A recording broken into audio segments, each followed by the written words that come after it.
नमस्कार दोस्तों, R G के लर्निंग एंड स्टडी पॉइंट में आप सभी का स्वागत है। दोस्तों, आज का अपना टॉपिक रहेगा मध्य प्रदेश का सामान्य परिचय में 5 भाग।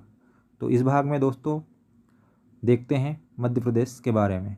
तो आइए दोस्तों शुरुआत करते हैं आज के सेशन की। तो पहला क्वेश्चन देखते हैं, मध्य प्रदेश के अंतर्वर्ती ज़िले। मध्य प्रदेश के अंतर्वर्ती ज़िलों की बात करेंगे तो दोस्तों ऐसे ज़िले जिनकी सीमा किसी अन्य राज्य से नहीं लगती है, अंतर्वर्ती ज़िले कहलाते हैं।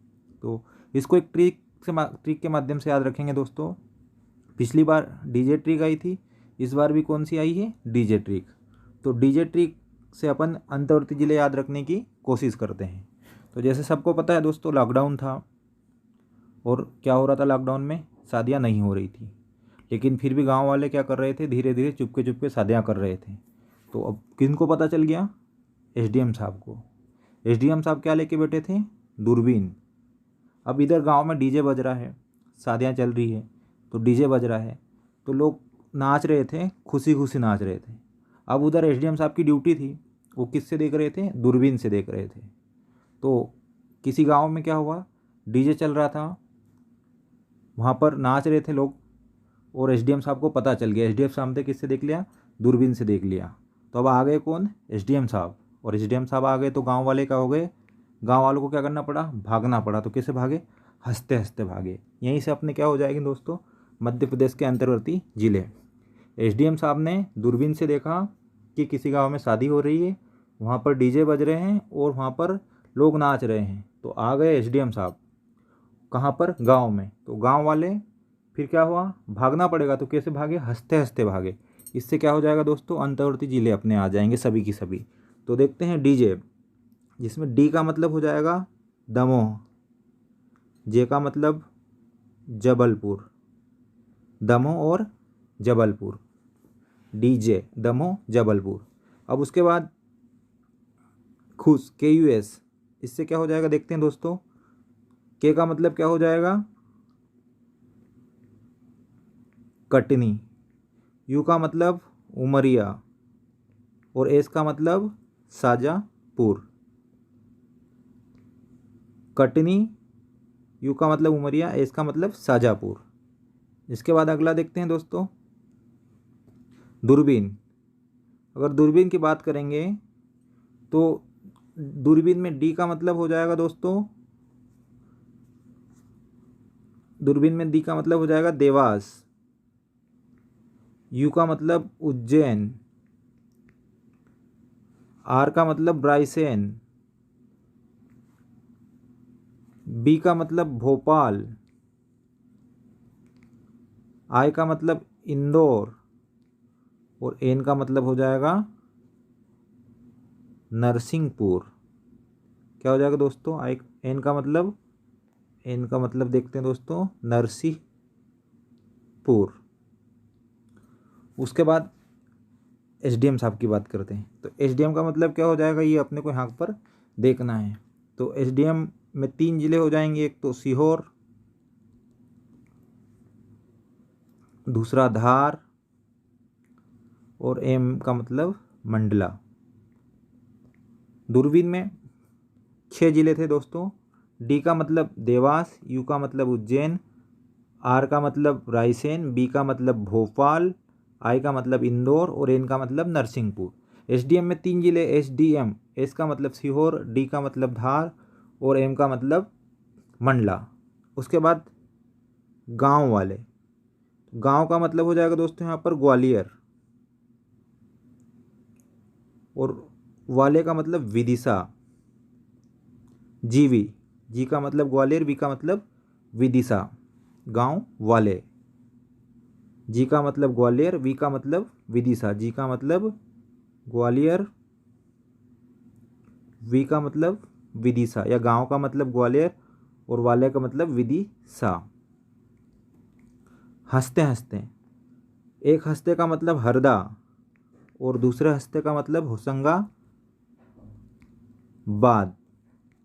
तो ये कौन से जिले हो जाएंगे दोस्तों? अपने अंतर्वर्ती जिले। एक बार फिर से देखते हैं दोस्तों।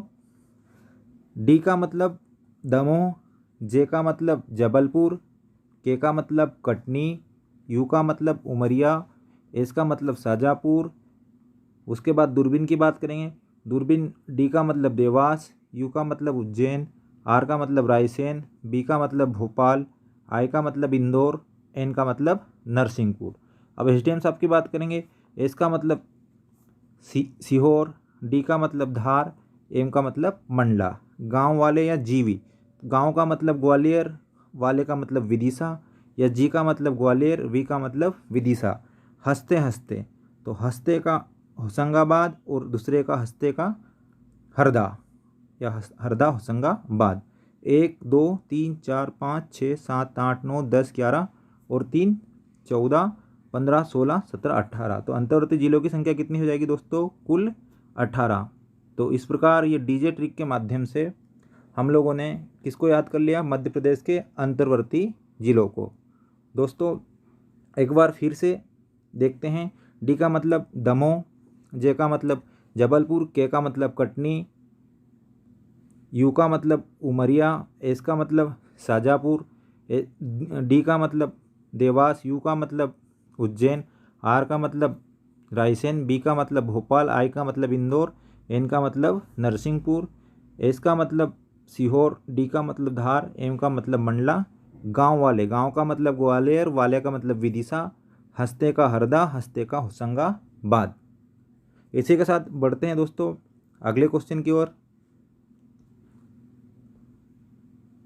मध्य प्रदेश की संस्कार राजधानी किसे माना जाता है?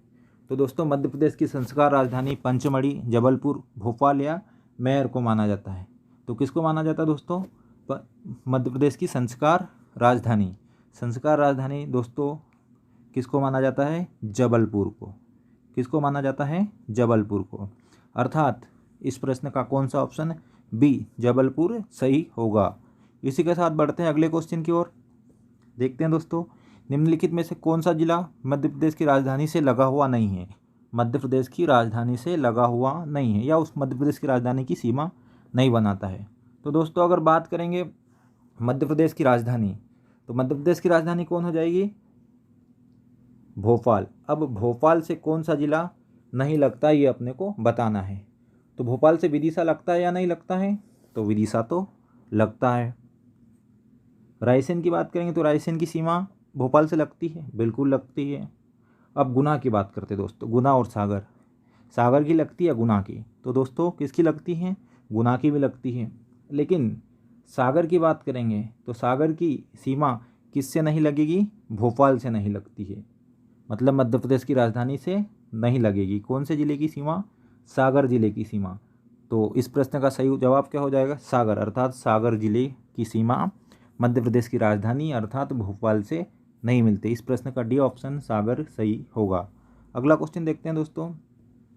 हैप्पीनेस मंत्रालय की स्थापना करने वाला देश का पहला राज्य, खुशहाल मंत्रालय की स्थापना करने वाला देश का पहला राज्य कौन सा है? केरल, महाराष्ट्र, मध्य प्रदेश या उत्तर प्रदेश? तो हैप्पीनेस मंत्रालय की स्थापना करने वाला भारत का पहला राज्य कौन है दोस्तों? मध्य प्रदेश है। कौन है ऐसा राज्य?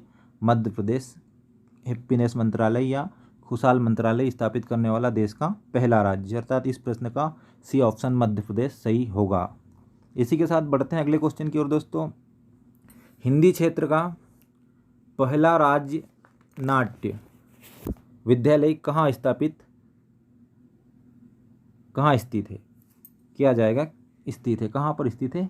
राज्य नाट्य विद्यालय हिंदी क्षेत्र का पहला, इंदौर, भोपाल, जबलपुर या ग्वालियर? तो कहाँ पर है दोस्तों? राज्य नाट्य विद्यालय की बात करेंगे तो कहाँ पर हो जाएगा? ये हो जाएगा दोस्तों भोपाल में। मध्य प्रदेश की राजधानी भोपाल में। कहाँ पर हो जाएगा दोस्तों? भोपाल में। अर्थात इस प्रश्न का कौन सा ऑप्शन सही होगा? बी ऑप्शन भोपाल सही होगा। बढ़ते हैं अगले क्वेश्चन की ओर दोस्तों। ईमेल नीति लागू करने वाला देश का पहला राज्य कौन सा है? ईमेल नीति लागू करने वाला देश का पहला राज्य कौन सा है? उत्तर प्रदेश, राजस्थान, केरल या फिर मध्य प्रदेश? तो दोस्तों ईमेल नीति लागू करने वाला राज्य भी कौन हो जाएगा? मध्य प्रदेश। तो भारत का ऐसा पहला राज्य कौन हो जाएगा जिसने ईमेल नीति लागू करी? तो मध्य प्रदेश। तो इस प्रश्न का सही जवाब कौन सा हो जाएगा? ऑप्शन डी इस प्रश्न का सही जवाब होगा। इसी के साथ बढ़ते हैं अगले क्वेश्चन की ओर दोस्तों। भारत का पहला माइक्रोचिप बनाने वाला प्लांट कहाँ पर प्रस्तावित है? माइक्रोचिप कहाँ पर बनेगी, इसका प्लांट कहाँ पर लगाया जा रहा है, ये अपने को बताना है। तो दोस्तों माइक्रोचिप भोपाल में, लखनऊ में, रायपुर में या गांधीनगर में? तो माइक्रोचिप बनाने वाला प्लांट कहाँ पर लगेगा दोस्तों? ये लगेगा मध्य प्रदेश की राजधानी भोपाल में। कहाँ पर दोस्तों? भोपाल में। तो इस प्रश्न का कौन सा जवाब सही हो जाएगा दोस्तों? ए ऑप्शन भोपाल इस प्रश्न का सही जवाब होगा। इसी के साथ देखते हैं अगला क्वेश्चन दोस्तों। भारत की पहली डिजाइन यूनिवर्सिटी कहाँ प्रस्तावित है? दोस्तों किसकी बात हो रही है? डिजाइन यूनिवर्सिटी की। कहाँ पर बनेगी? तो इंदौर में बनेगी, भोपाल में बनेगी, जबलपुर में बनेगी, ग्वालियर में या उज्जैन में? इंदौर, जबलपुर, ग्वालियर, उज्जैन में। तो कहाँ पर बनेगी दोस्तों डिजाइन यूनिवर्सिटी? ये भी कहाँ पर है? कहाँ पर बनने वाली? मध्य प्रदेश में बनने वाली। कहाँ पर दोस्तों? मध्य प्रदेश में। लेकिन मध्य प्रदेश के कौन से शहर में बनेगी? प्रस्तावित है कहाँ पर? उज्जैन में। देश की पहली डिजाइन यूनिवर्सिटी कहाँ पर प्रस्तावित है दोस्तों? उज्जैन में। तो इस प्रश्न का कौन सा ऑप्शन सही हो जाएगा दोस्तों? डी ऑप्शन, अर्थात उज्जैन सही होगा। इसी के साथ अगला क्वेश्चन देखते हैं दोस्तों। मध्य प्रदेश का प्रथम पर्यटन नगर कौन से शहर को माना जाता है? पंचमढ़ी, सांची, रायसेन, शिवपुरी। तो प्रथम पर्यटन नगर मध्य प्रदेश का कौन सा हो जाएगा दोस्तों? तो ये हो जाएगा, कौन हो जाएगा? शिवपुरी। किसको माना जाता है?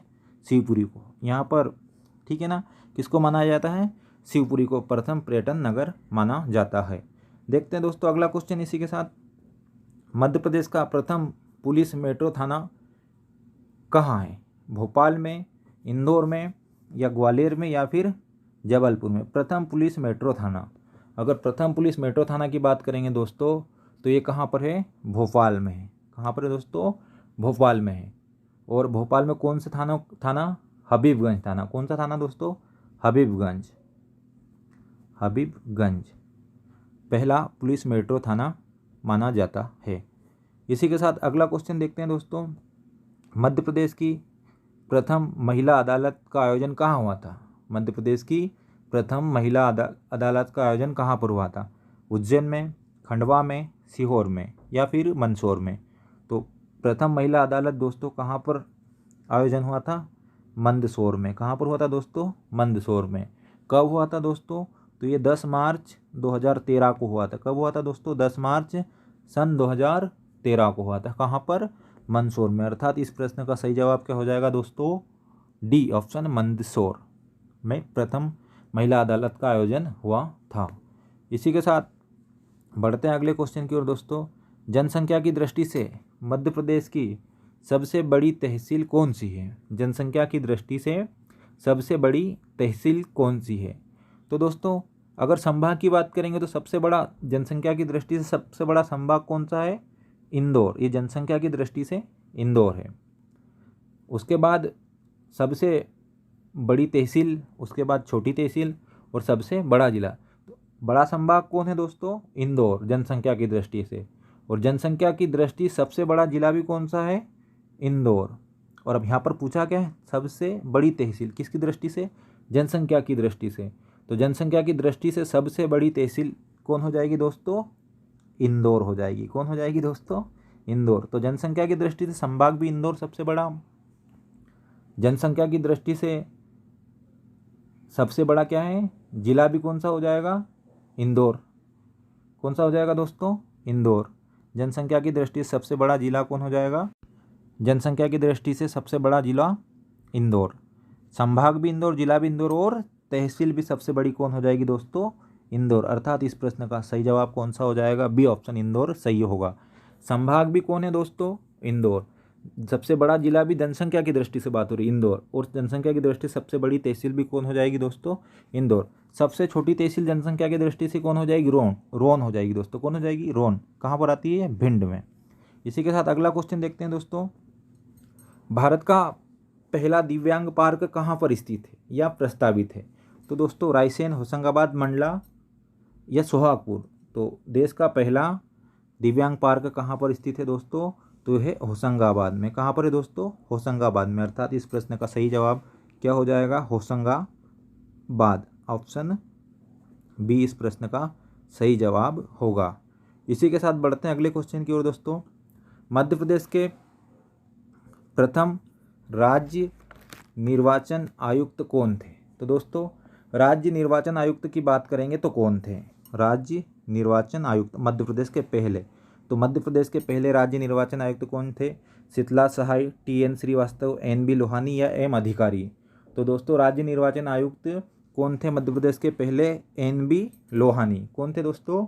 एन.बी. लोहानी। अर्थात इस प्रश्न का सही जवाब कौन सा हो जाएगा दोस्तों? सी ऑप्शन, प्रथम राज्य निर्वाचन आयुक्त एन.बी. लोहानी होंगे। अर्थात सी ऑप्शन सही होगा। इसी के साथ अगला क्वेश्चन देखते हैं दोस्तों। मध्य प्रदेश के प्रथम राज्य सूचना आयुक्त कौन थे? राज्य सूचना आयुक्त कौन थे? शीतला सहाय, टी.एन. श्रीवास्तव, एन.बी. लोहानी या एम. अधिकारी? ये किसकी बात हो रही है दोस्तों? प्रथम राज्य सूचना आयुक्त की बात हो रही है। तो प्रथम राज्य सूचना आयुक्त कौन थे दोस्तों? टी.एन. श्रीवास्तव। कौन थे दोस्तों? टी.एन. श्रीवास्तव। अर्थात इस प्रश्न का कौन सा जवाब सही होगा दोस्तों? B option, TN. श्रीवास्तव सही होगा। प्रथम राज्य सूचना आयुक्त कौन है? टी.एन. श्रीवास्तव। इसी के साथ बढ़ते हैं आगे दोस्तों। मध्य प्रदेश में यूनेस्को द्वारा घोषित विश्व धरोहर स्थल। तो यूनेस्को द्वारा मध्य प्रदेश में कौन कौन से शहरों को विश्व धरोहर सूची में शामिल किया गया है, ये अपने को बताना है यहाँ पर। तो खजुराहो, भीमबेटका, सांची। तो और चौथा कौन प्रस्तावित है दोस्तों? मांडू। खजुराहो की बात करेंगे दोस्तों, सबसे पहले खजुराहो है। तो खजुराहो की बात करेंगे अपन, देखते हैं दोस्तों खजुराहो के बारे में। तो खजुराहो कहाँ पर पड़ता है? छतरपुर में पड़ता है। कहाँ पर दोस्तों? छतरपुर में। खजुराहो कहाँ पर है दोस्तों? छतरपुर में। खजुराहो कहाँ पर स्थित हो जाएगा? छतरपुर में। छतरपुर। अब यहाँ पर मंदिरों का निर्माण करवाया था 10वीं 11वीं शताब्दी में। किनके द्वारा? 10वीं से 11वीं शताब्दी में मंदिरों का निर्माण कराया गया था। किसके द्वारा कराया गया दोस्तों? कौन से शासकों के द्वारा? चंदेल शासकों के द्वारा। कौन से शासकों के द्वारा? चंदेल शासकों के द्वारा। किनके द्वारा करवाया गया? चंदेल शासकों के द्वारा। और यूनेस्को ने इसे विश्व धरोहर सूची में कब शामिल किया? तो इसको किया दोस्तों 1986 में।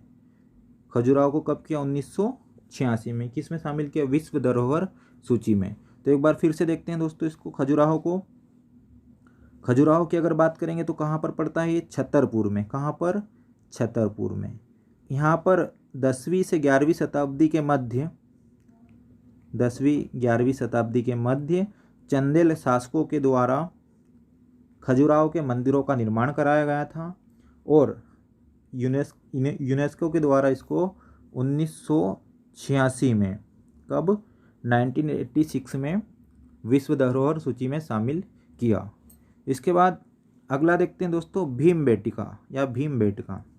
अगर बात करेंगे भीमबेटका की दोस्तों, तो ये कहाँ पर है? रायसेन जिले में। कहाँ पर दोस्तों? रायसेन जिले में। कहाँ पर पड़ती है? रायसेन जिले में। यहाँ पर आदिमानव द्वारा बनाए गए शैल चित्र और शैलाश्रय अपने को देखने को मिलता है, यहाँ पर प्रसिद्ध है। यहाँ पर इसकी खोज किसके द्वारा की गई थी दोस्तों? तो इसकी खोज डॉक्टर विष्णु, किसके द्वारा? डॉक्टर विष्णु